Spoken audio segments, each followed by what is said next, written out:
Amazing. I think we are now live. So welcome everyone. And so we're really excited to host this LinkedIn live session on the topic of the well-performing workplace, why wellness and empathy are non-negotiables. I'm Elena, and I'm really thrilled to have Javon join me for this important discussion. So whether you're an HR leader, an executive, a manager, simply passionate about creating a thriving, empathetic workplace, this session is definitely for you, so stick around. But before we get into that, I'll quickly introduce myself so you know kind of where I'm coming from, and then Javon will do the same, and then we'll dive right in. So I come from a background of talent development over the last 14 plus years. I live and breathe personal, professional development in different corporations around the world. And I always say it was a hobby that turned into a career and then a business as well. So very excited to be here. Obsessed with talent development, obsessed with this topic. So, and Javon, if you want to introduce yourself. Absolutely. First and foremost, thanks for having me, Elena. This is going to be an amazing conversation.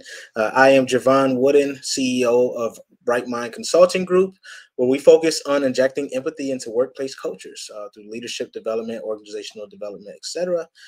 And my background is military. I spent 12 years in the Army, and then in the corporate side, I was in tech and cybersecurity specifically. So I've seen the difference, right? I call it the empathy deficit between an empathetic culture and an unempathetic culture, and how that really helps employee engagement, retention, motivation, stress levels, and everything else really stems from that. So I'm excited for this conversation. Absolutely. I already see a few people have joined, and we have other people coming in from other streamlines. So welcome, welcome. Please do make sure you interact with us, leave comments, ask us questions throughout this conversation. We'll make sure to address those. I'm keeping an eye on the chat here on my phone, so we'll be good to go. But to kind of set the scene for us today, in today's fast-paced and really highly competitive business environment, organizations are continuously striving to have that higher productivity and performance in the workplace. But many companies also overlook these two critical elements that we're going to be talking about today, which is wellness and empathy. And it's not all that gushy, like nice to have kind of things. There's actually real numbers associated with how it's going to either bring down your business significantly from a financial perspective, or how it's going to actually increase your revenue and increase the productivity of your employees, which in return affects the bottom line as well. So in recent studies have shown that companies really learn to prioritize employee well-being and foster that culture of empathy. Because again, you know, as we dive into this and give you some statistics, empathy is not this feel-good thing. There are real impacts on the business if we are not thinking empathetically as leaders, as individual contributors, and as organizations. There's been a lot of studies to show that it has proven to boost performance and increase employee satisfaction and retention, which all of that costs a lot of money as well. So I have a bunch of stats I'm going to throw at people, but Javon, talk to us a little bit, because this is a work that you, before I bore them with statistics, talk to me a little bit about the impact of empathy that you have seen in your work. This is something you do quite heavily with leaders and organization. Give me a little bit of insights. Yeah, absolutely. First, I'd like to set the tone with the definition, the Merriam-Webster definition of empathy: the ability to understand and share the feelings of others, right? And the impact that I've seen empathy make is it's amazing. Like what happens when someone, a leader, learns, right? And I want that to be stand out, that you can learn to be empathetic, right? You can learn. It's not a trait. Yes, some people are naturally more empathetic, but as leaders, we have to learn. We have to learn how to listen. We have to learn how to make sure that we're paying attention to what others need, the resources, and that's going to give us and inform our decision-making processes. So what I've seen in the organizations and with the leaders that I've worked with is when they are unempathetic, the retention rates are astronomical. You can look at them now, right, and see what the issue is. And then they're also disengaged, right? The employees are, maybe they're there, but they're not really there. They're wishing that they were somewhere else. They're wishing that they were doing something else. They're looking for their next role. Maybe they're starting their next, their own business, because they'd rather do that than work for someone who just does not care. So if you only focus in on the numbers in the bottom line of your organization, then the lifeline that really fuels your organization will fade. So we have to understand that as leaders. Those who are empathetic right? They're not experiencing that 77% of disengaged employees. They're actually seeing the opposite, right? Those are the organizations that are really, really crushing it right now. We hear about them all the time. Their stocks are up, right? Their CEOs are really happy. No one's really burned out right now because they understand that the whole human, that whole experience is very important if they want to sustain the business that they're in. We've seen it over and over again, right? Over the history of business, where companies that are on the Fortune 500 10 years ago, they're not there anymore. Why? Because of that empathetic culture and leadership. And, just to kind of add to that point as well, I think, you mentioned the impact of just somebody who's just engaged. And from a financial perspective, it's actually $150 billion with a B. Companies are impacted by every year. This is globally, corporations, just like the ones you and I work in and with. And $150 billion is going to people who are disengaged. So what I mean by that is that this is how much your company is losing. Companies are losing globally. And if you want to narrow it down to your particular company, it's about $2,000 per employee per year that you're just spending because people are not engaged. And there's a lot of other numbers associated with it. It's not just the 2,000. But just the fact that this is the numbers of presentism, right? When people show up to work, Jovan, and they're just kind of there, but they're not really there, right? And if you're not in tune, if you don't have that empathetic leadership style where you're in tune with your team members and you understand how to push them to be at their best, or if they are struggling, how do you actually check in? And that requires a relationship building. That's the most important factor. At Horizon, that's something we've done really well over the years. Granted, we're our smaller size company, but building relationships with team members in a leadership position is crucial. And for that, to your point, you have to be empathetic, which means you have to care enough to build those relationships. Absolutely. I mean, I talk often about the caring culture and what that really means, right? Empathy is a driver. And when we talk about being empathetic, it allows you to think outside of the box of what really is needed as a leader. And it also really, you're thinking about, okay, what feedback can I receive? So it opens up that feedback from your employees. So you're not thinking in a vacuum, oh, this is what I would like for benefits. No, you're talking to them. You're doing surveys. You're listening to them. It's about that open communication piece, creating a supportive environment where they feel psychologically safe, no matter what behavioral type they are, right? I do a lot of DISC assessments. Had the pleasure of doing it for your team, the Horizon team, with the how well do you know yourself presentation.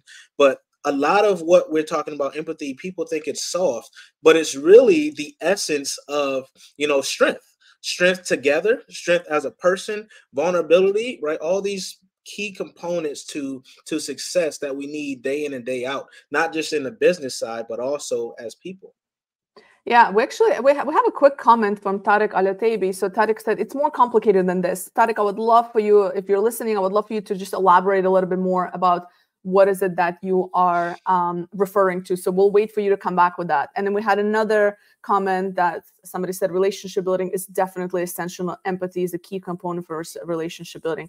We tend to agree, obviously. And, to Tariq's point, in general, before you even go, Tariq, into what is it that you meant, people are complicated. We are complicated as human. There's nothing not complex about human beings. And you know what I find, I don't know how else to explain, just astonishing every time I read this report, is McKinsey & Company released a report where every year, so basically this one I think is 2023, and they talk about how much companies spend annually on learning and development. So these are the things, some of the things we're talking about, like leadership training, soft skills training, hard skills training, compliance, and a couple of other trainings. We're not even talking about the well-being budget of all this. So just this kind of learning budget, you know how much it is? You probably know, Jovan. Do you want to guess? No, go ahead. Tell me. So in 2023, it's because I talk about it so much because it's astonishing. And I promise there's a point of me mentioning this to you. So it's $345 billion globally that we're spending on training, development, all these different things, hard skills, soft skills, etc. Right? And by 2028, this budget is going to be $480 million. This is globally in corporations, so on. But what I want to urge people who are listening to just take a moment and look at your learning and development budget and make sure it's addressing the right problems. Make sure it's getting to the root cause of what it actually needs to address. And what I mean by that is that if you're just spending a bunch of money on LMS systems that nobody uses, I question, why would you do that? Right? Because you're not helping the industry of L&D or training, because we already have a hard time convincing leadership about the ROI of training. So if you're one of those companies who's throwing money for the sake of throwing money with no impact on our organization, without actually getting to the bottom of how do you actually work with individual managers and help them understand what is empathy, how does that impact the bottom line, how do you actually create space for them to be empathetic with their employees, how do you build those relationships in different cultures. So I know, like Tarek, for example, I think he's in the GCC, different cultures matter. But at the end of the day, Tarek, I've done this in 14 different countries. I promise you, humans are humans no matter where you are. And humans are humans, yes. That's what I have to say about that. But I can go for hours. So I'm going to stop here. And Jovan, no, you're good, because you're saying some great stuff, Elena. And we have to understand that, like I said, you don't do this in a vacuum, and you really have to define what an empathetic culture means for your organization, right? You may have some policies or some cultural components that you need to consider, but the bottom line is, right, we're all going for that same goal, right? An empathetic culture, you have to pull certain levers, right? But it's going to improve your employee engagement, which I just mentioned. 77% of employees globally are disengaged, right? And it's costing about $8.8 trillion annually. That's a GDP of some countries, right? Yeah. So you have to really consider what are your goals for developing an empathetic culture? What kind of training do we need? Because I just mentioned it's a skill. Right? There's certain training you have to do. How do we make sure people aren't just skipping through the CBT or computer-based training and actually paying attention, right? What kind of feedback programs do we have to ensure that our employees know that they're being heard, seen, and valued? How do we recognize those employees? Do we even have a recognition program? The wellness program, to ensure that if they got to pick their kid up from school, they have the agency to do that if needed, right? It's that flexibility. So we really, what we're really talking about here, yes, it is more complicated, Tarek. I agree. But what I would say is, it's the essence. You have to start somewhere, right? No matter where your organization is, you have to start somewhere. And I use my 5 why framework when I'm talking to people, right? And the first thing is establishing your goal, right? That yardstick. What matters, right? The second thing is the yield. What levers are you going to pull to achieve a caring culture? Do we need more training? Do we have the resources we need? Do we need to kind of shift our budget to something else so we can make sure that we're around long enough to see this caring culture come into place? How do we make it easy? That's YAR. Then you have building sustainability and flexibility, right? It has to be embedded in your DNA. Culture, by definition, are the beliefs in ways of a specific people. Are you including everyone in that definition of your culture? And then you want to make sure that last thing is yearn, right? Making sure your clients, your employees recognize and celebrate what you have going on, the impact that you're making. They're aligned. Your values are aligned with them and vice versa, so that they can really show how great you are, right, at this caring culture piece. Because that's going to allow other companies that may be in your field to work with you, to partner, to want to do it themselves. Someone has to make the change. It's pretty much is the bottom line.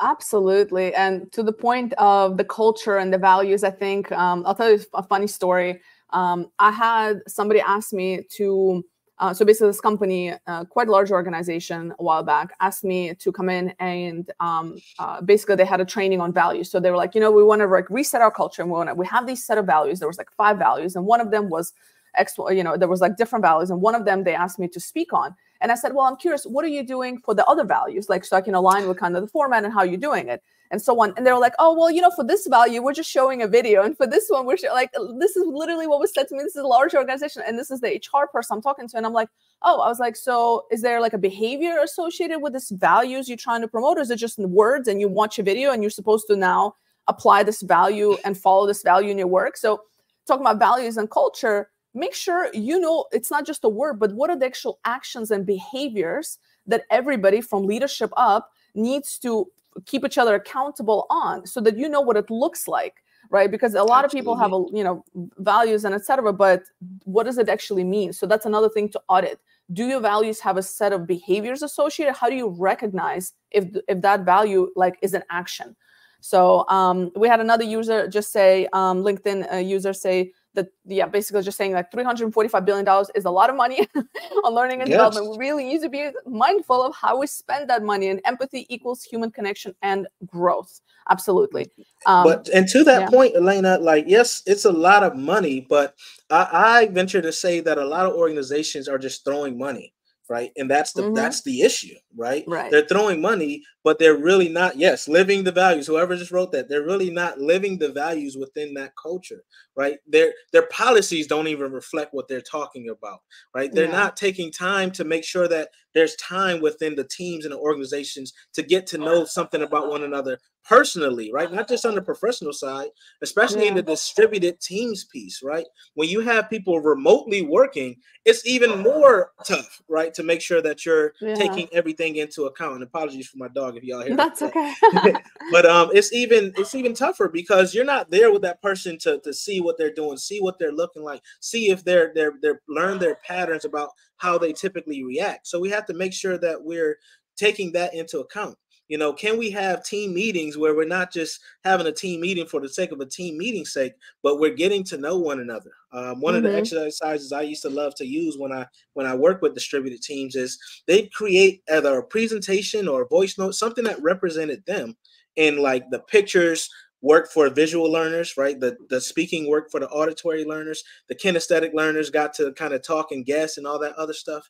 But those types of team building exercises, the quizzes, right? You can do a quiz about who you think this is, right? There's so many different ways for us to build this cohesiveness. And that's not just to do it. It also makes us work better together.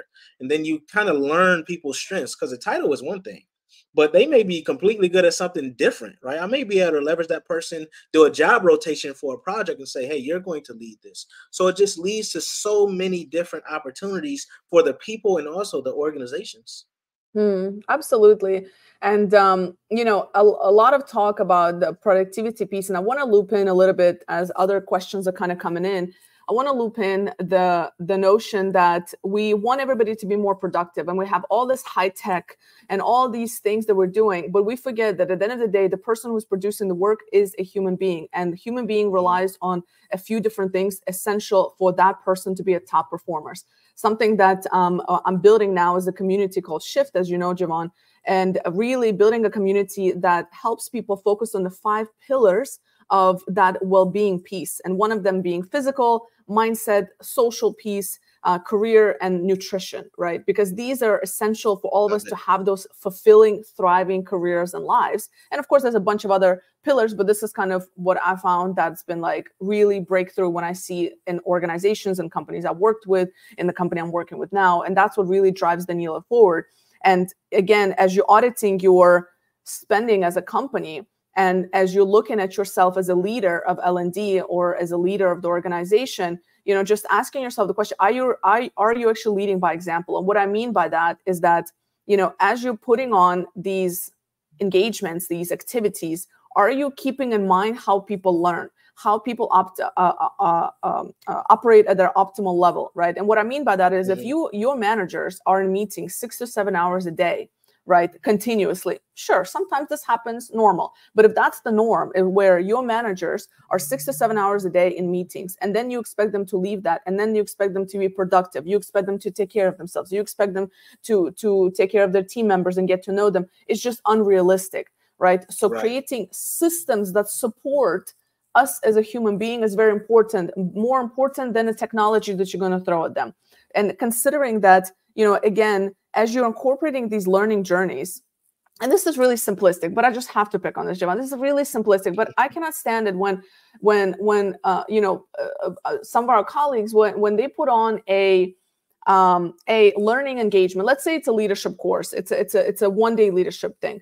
And what they do is, first of all, it's like 8 hours. It's packed, usually sitting down, right? There's very little movement and so on, right? And on top of that, we're usually providing a lunch that basically skyrockets our energy levels, our sugar levels. My favorite one is when people like, oh, we'll just give you some pizza because that's what everybody wants. What you've just done is, like, whenever you feed somebody something that is high fat, high, all those processed foods, and then you expect them to pay attention, that's why we crash, right? So as you put in, like, we need to understand that there's biology to us that helps us be more productive or crash. There's the biology to us that helps us be attentive or not attentive. And when you're throwing in these, cookies at breaks and stuff like that, and giving people sugar rushes for 30 minutes and then they drop, I mean, for God's sake, switch to a fruit, give them an apple or something. I mean, it sounds silly. True. It sounds silly, but it impacts how they learn. That's what I'm trying to get at. Like, it impacts how the person learns. They will not come. That's just science. I'm not a scientist, nor am I a doctor. But that's not just science. That's just common sense. That's what happens. No, you're speaking truth. Yeah. But anyway. I think about that. I mean, as a speaker, being there after lunch, that's one of the toughest spots, right, to be in as a speaker, because that. So it's like, exactly. I got to give y'all space to move and wake back up, as a speaker. Needing, right, to change how we kind of plan out these learning and development and leadership development pieces, because they're long, right? When you go to a conference,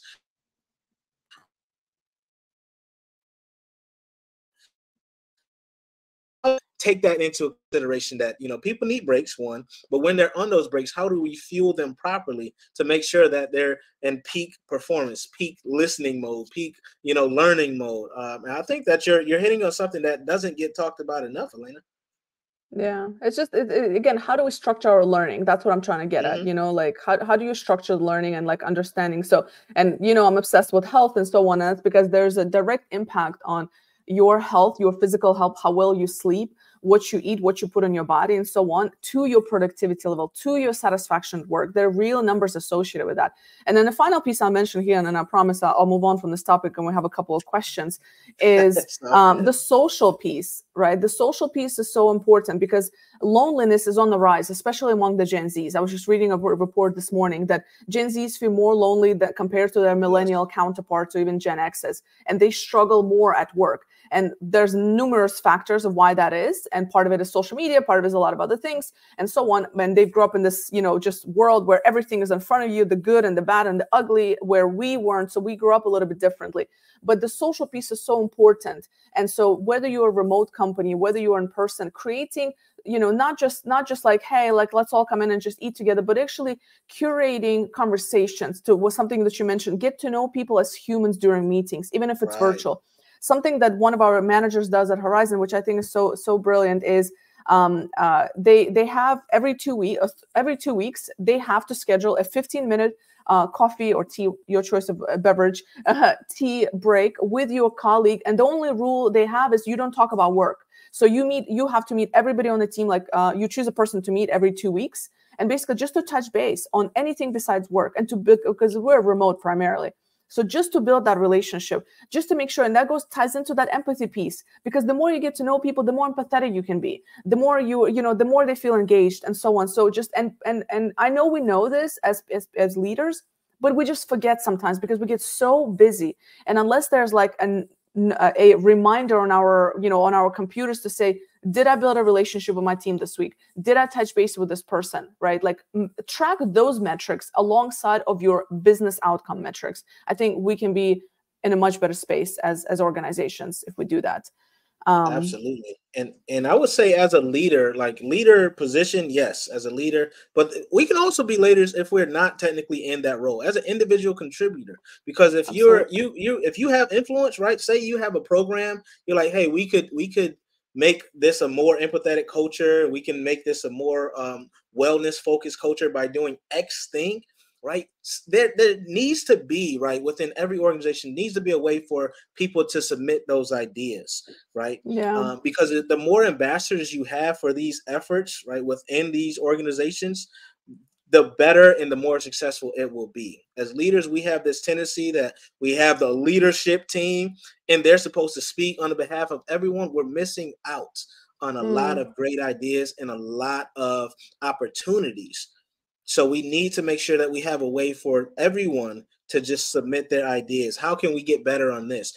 You know, polls and surveys that we do, yeah, sure, but you're asking the same questions every time for the most part. That's what I've seen. Every survey is saying the same thing. So we have to think outside the box on that, on getting that information and that feedback from our people, because they know they're doing it day in and day out. They're on the ground, right? They're customer facing if you're that type of organization. So we have to make sure that we're listening to them and giving them the agency to let us know what they need to be their best selves. In that wellness piece, you know, being able to take a meeting on a walk if you can, right? But most of us have, you know, things that are recording notes. So that's okay, right? We don't need a scribe for most meetings anymore, unless it's like top secret information, right? So we think about things like that. Like, what does the culture allow, right? Is it in policy? Is it indoctrinated? Because that's also a key point, right? Onboarding is one of the most important examples. When people get onboarded, right? I feel like onboarding is like one of the worst experiences at most companies. Because, seriously, because you be like, oh, I'm at a new company, you're all excited, and then you come in, like, you don't have a sponsor, you don't have anyone to show you the ropes. Like, they're just like, hey, here's a bunch of links to a bunch of sites, a bunch of policies, read this, and then, you know, get to work and learn your job by yourself, by the way. Right? We're not really going to help you learn it. We're just going to tell you, hey, we need this done and get to going. I feel like we're missing so much on that onboarding process. I venture to say one of the simplest things you can do is provide a sponsor, right? So they can, you know, kind of get that built-in network, learn the ropes, learn someone who's already been at that organization, you know, see what ideas they have, right? So they can tell someone some of their ideas. Why are they excited to join the company in the first place? Like, all these things can happen with one simple move. And that's what we're talking about today. It doesn't have to be grand changes. Like, one small thing at a time can help you build a more and a higher empathy culture. Absolutely. And we had one question actually come in. It's a great question. Like, how do you actually convince the leadership that all this has an impact on the bottom line? Like, how do you convince leadership to actually deliver some of the things that we're talking about, like the well-being aspects of it, the leadership, the coaching, that piece of it, versus having them spend money on LMS, because that's what people kind of used to doing. And I think you and I were talked about this before. Like, we get into this group think of like, we keep doing the same thing we keep throwing money in the same things over and over again without actually pausing and be like, is it actually working? Or are we doing it because everybody else is doing it? And I'm not saying get rid of your LMS system, but audit. That's all I'm asking. Just audit. And so to answer the question, one of the things that I think is important is to educate the leadership, because they're not in that people kind of development role necessarily, right? They're worried about how to cut costs, how to increase revenue, how to minimize risk. And if you explain to them, even throw in some of the reports and numbers that we have talked about today, right? There's McKinsey report, the Gallup report, about what it actually comes into money-wise when people are not engaged, when your managers are not great people managers, when your managers are not developing the people under them, and the impact that has on your business, the impact that has on the future of your business. And with AI and everything coming up, if we're not continuously engaging and building those relationships with our team members and helping them navigate this very fast-paced but also confusing world of work that we're living in right now, we're going to be not only out of jobs but also out of business eventually. So I think all these things are important. That's at least what has helped me to kind of embed this into the organization I'm working with now. And the leadership's like super supportive, super on board with this, you know, and because they understand the impact on the business, like there's real numbers associated with it, and there's a real cost of inaction, a real cost of not doing something about it. What have you seen, Javon? Yeah, to get the buy-in from leadership, one of the things that, again, empathy is knowing the person that you're dealing with. So if you learn what they care about, what do they value? As a CFO, that number, right, that money is the most important thing. So show them how it can impact the money, right? They're bleeding money on retention, on hiring and firing and all these other things, show them some things and why this can solve a lot of that. Hey, we can keep people here longer and get them more engaged. You won't be losing so much productivity if we implement this, this, and this, right? We can, as the CEO, they care about keeping that business running and the bottom line in optics, right? So tie what you're looking to implement into the organization to what that leader cares about. Once you get one to buy in, and if you feel like you're okay, I don't have their ear, see if you can go to your manager. In the military, we talked about handling at the lowest level. See if you can get that whoever your immediate leader to kind of help you to do it, right? If you have a great idea, but don't just come and say, oh, wouldn't it be great if, right? Have the solution, really ideate on it and think about how it can be implemented in your organization, your system. And you never know. Instead of going for all or nothing, you can say, can we pilot it? Right? Can we test it for X amount of time and I'll come up with the metrics. I'll track it. I'll do this. I'll do that. Right? Get all of that stuff ready and then submit it. And don't give up after the first time, because often the thing you're going to hear is, oh, it's we don't have it on a roadmap. Let's put it in, let's see if we can do it later. Stay on that. Right? Stay on it. If you really care about it and really truly know that it's going to make everything better, keep with it, because the change makers, like Steve Jobs said, they're the contrarians. They're thinking and looking at things differently. So here's to the crazy ones. Go ahead and present your idea, do the research and get it out there, because we need folks like yourself to go ahead and make empathy and wellness just commonplace in organizations. Yeah, absolutely. And I from my side, I've done a lot of research around kind of where does all this money go, and still the biggest impact. And I mean, you've been doing this for many, many years. I've been doing this for many years, and I've seen so much done, and there's so much nice to have things, but the true impact happens in that coaching and mentoring, right? And that's something like at Horizon, that's something we've done. I mean, we're working with you, Javon, as well on this in terms of bringing you in as a coach, and that's where the transformation happens, because you can do the group sessions and those are brilliant, but you need a consistent kind of loop of accountability and follow up, not only with external providers, but also internally, making sure your managers are in tune with what their direct reports are learning and doing. I mean, how often have you done a session, Javon, and the manager has no idea what their employees did in that session? So it's like, so why did we do that? You know what I mean? So there's no like this happens so much. Like people learn, but then their manager had no idea that they were even in the session, what they learned. So how can they, it takes the whole company, it takes everybody. You have to create a learning organization in order for that company to grow. And you mentioned something, managers, right? And I feel like there's a concept my guy Jocko Willink talks about, and I always talk about it. Jocko, you need to pay me, by the way. Now I'm just playing, but there's a concept called extreme ownership that he's coined. Being a Navy officer who's been in Special Forces, Navy, and all that other stuff. He can talk about this. And extreme ownership is, what part do I play in? What is my accountability role in this? And I feel like a lot of managers, those immediate mid-level managers, they don't receive training to go from individual contributor, technical folks to people. So I feel like it's unfair for leaders to be like, let me plop you in this role and go from doing to overseeing, right, to making sure that everything is working well, to make sure our budgets are on, to make sure people have individual development plans that feed into our greater goals. We need to really focus in our energy on these managers to make sure that they know what is expected of them at that level where they have those direct reports now. They're expected to make sure everyone in their team is performing at a certain level.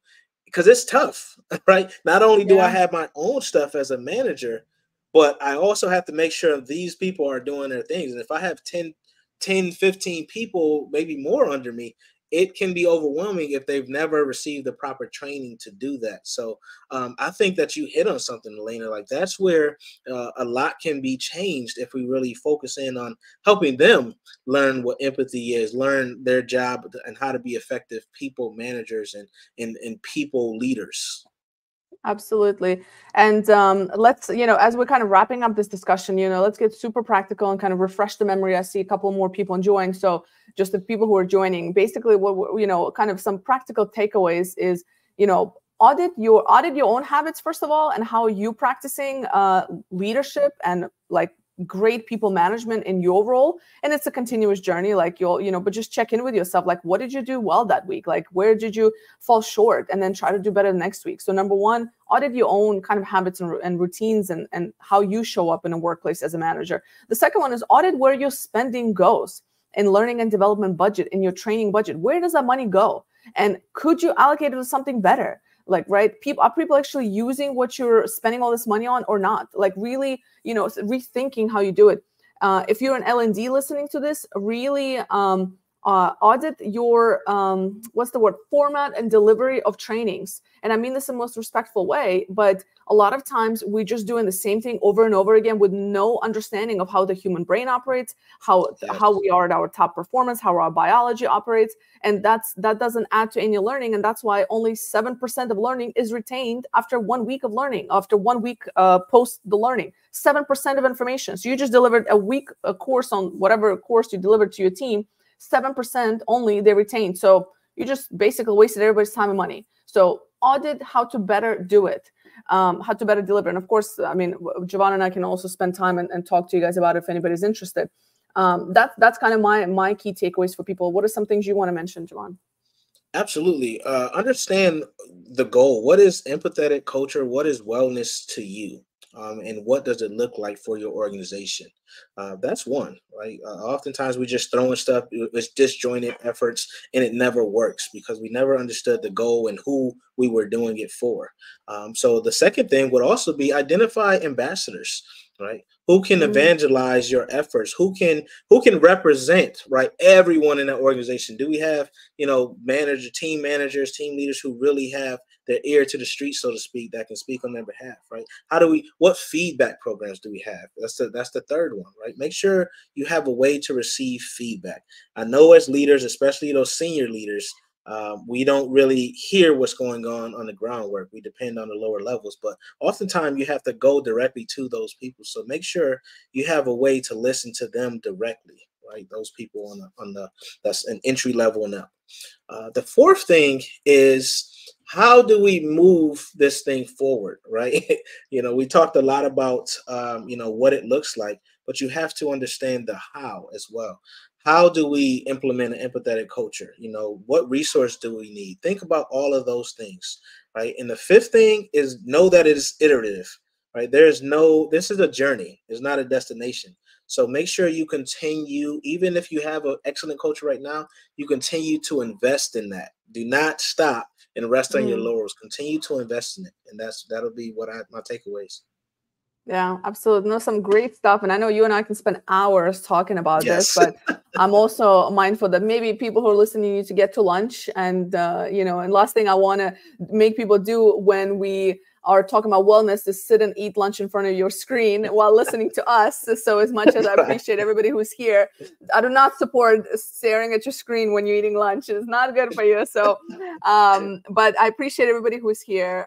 Jovan, I appreciate you. Thank you for some really practical, insightful tips. It's great to chat with you about this stuff. And for those who are with us, please feel free to follow us. Jovan, you're on LinkedIn. I know you're big on LinkedIn. Absolutely. That's like your main go-to, and so am I. So please feel free to follow us, connect if you have any questions, if you want to challenge us, and suggest alternative ways to do this. We are always open to suggestions. Always open. And thank you so much, Elena, for setting this up and for having me. Thank you to everyone who has attended today. Yes, please connect, send us messages. We'd love to speak with you. All right. Have a good day, everyone. See ya.